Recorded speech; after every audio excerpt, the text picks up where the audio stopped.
friends, welcome to Rhealyz Africa Teens Voices. Welcome to our first and a wonderful session with wonderful teenagers I have in the room today.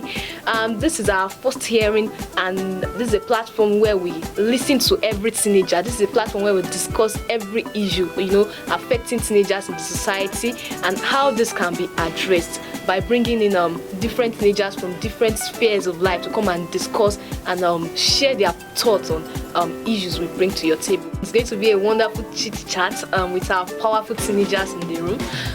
My name is Temilola Luatomoloju. I'm your host for today. I have my guest with me today in the room. She's Miriam Jimmy. We'll be right back.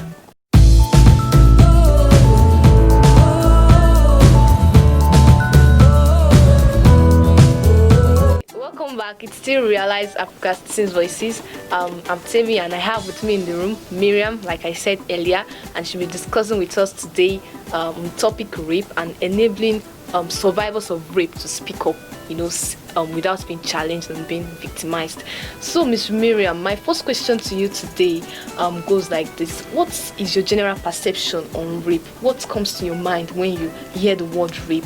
What do you feel? Just let me know. Let the teenagers know what. Thank you, Timmy. What I feel about rape, what I think rape is all about in my own view, is forced sex. It can be from any gender, maybe the male or the female, but rape is forced sex, involuntary sex. That means you are saying that rape is something that occurs when the perpetrator does not get the consent of the survivor. Yes. Okay. Yeah. Okay, so I would also like to know why, it's such a global thing now. It's such a trending national issue now that statistics even shows that in every 1 hour, 5 girls, 4 victims of rape in society. So what do you think is actually responsible for such happenings? Why do you think it keeps on happening, even despite the fact that there are agencies addressing this? Why do we still have this occurring in society? One of the major reasons why we have this occurring repeatedly is lack of justice.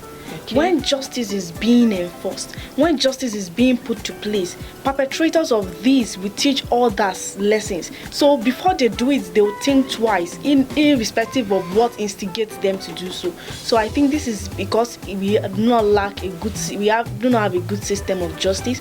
That is why it is happening repeatedly. Okay, then thank you for that. But I would also like to know, and I know the teenagers equally would also want to know, how we can have a very, very effective justice system. I hear of occurrences where once such happen and you are able to lay your hands on an evidence that proves that proves that incident had actually happened, immediately justice gets dispensed on this perpetrator. But our situation here in Nigeria, everything has gone south. So how do you think justice can be fastened up? How do you think we can be effective? How do you think the justice system can be really, really effective in the society? I would like to know your thoughts on that. How justice can be really effective on the society is if we have the cooperation of people. Okay. There are many agencies today fighting for human rights, especially on this issue of rape. There are many agencies fighting for it, fighting against it. So if we have the cooperation of the people to bring up solid evidences and are ready to fight for it. For instance, a person who is raped and does not want to go to court, will you drag the person to court? Definitely not. So when people cooperate, when people work hand to hand with all these agencies, support them and make their work easier, there will be good system of justice. Okay, and I equally think another factor that is responsible for slow dispensation of justice is because even before the issue gets to the level of seeking justice, gets to the climax, people had already kind of sit it in. They've already covered it up. There's this cultural silence we have in society today that they don't want to speak up. They are shy. They feel like, I don't want to spoil the name of my family. I don't want to, probably the person that does that is the breadwinner of the family. So how do you think the culture of silence, how do you think we can actually overcome such in society? Because most times you find out that people prefer to just say it has happened. They say it in Yoruba, so they just prefer to keep quiet on the issue. So how do you think we can break the silence and speak out on issues like this? In my own view, I think we can break the silence is confidence. Once you are confident, you have your evidence. It is not a stigma. You need to come out and speak up.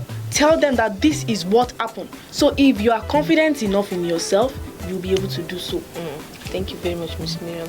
Then lastly, I would just like to know, although not lastly, I would like to know your thoughts on this. Do you think indecent dressing is really a cause of rape? Do you think when every woman decides to wear a dress that covers up entirely, do you think rape will be reduced drastically? What do you feel about this?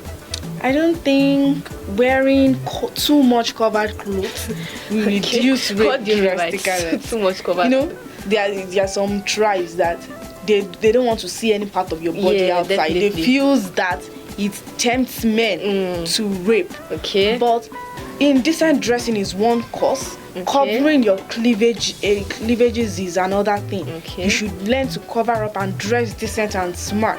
But what I think will reduce this thing drastically is if when one does it and it is punished, it will serve as a deterrent to the others. So what I think would reduce this drastically is not the most decent dressing, but justice.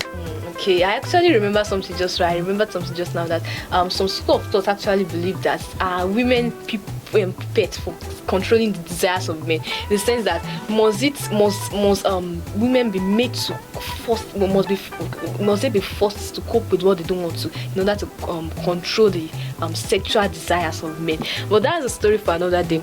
I just want to know what you have to say to every teenager out there, every lady out there, every woman, every boy, every girl that has been assaulted or that is being assaulted or molested right now. What do you have to say to them? And even if not, those people that kind of are related to them, what do you have to say to them? What can they do? How can help be sought for?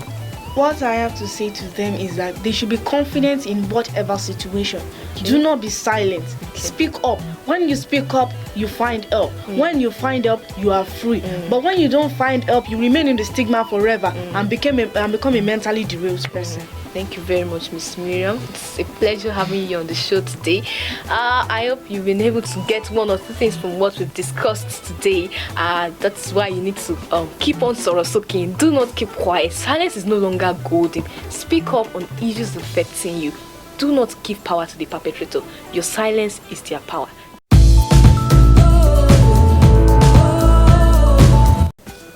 I believe it has been a wonderful time for you guys, because it has actually been a wonderful time for me, having been able to explore the mind of my guest Miriam today, and I've been able to learn one or two things, and I know you've actually learned some things today.